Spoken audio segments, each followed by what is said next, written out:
नहीं ഇതുണ്ടോ വെളി വന്നില്ല, അതിന് മുമ്പേ തുടങ്ങി. വീട്ടിൽ മൊത്തം ഡയറ്റിങ്. ഇതാ വെളി വന്നിട്ടുണ്ടോ പരിപാടി. ഇതാ പരിപാടി.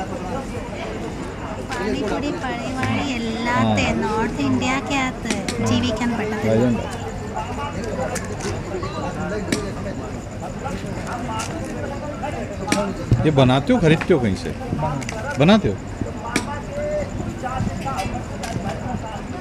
ना एक पॉकेट में रहते हैं।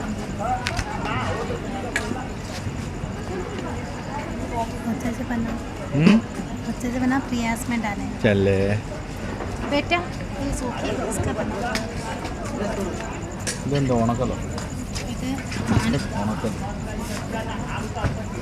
ഇതുണ്ടാ തീറ്റയുടെ എന്തോന്ന് നോക്കാം. അവന്മാർ കൊതമൊക്കെ ചൊറിഞ്ഞിട്ടാണ് ഇതൊക്കെ ഉണ്ടാക്കുന്നത്. അവന്മാർ കൊതം ചൊറിഞ്ഞിട്ടുണ്ടാക്കുന്ന ഇതൊക്കെ തീറ്റയൊക്കെ കക്ഷമൊക്കെ ചൊറിയും. അതിൻ്റെ ഉപ്പ് രസം അതാ ആണ്. അവന്മാർ കക്ഷമൊക്കെ ചൊറിഞ്ഞ് കൊതമൊക്കെ ചൊറിഞ്ഞ്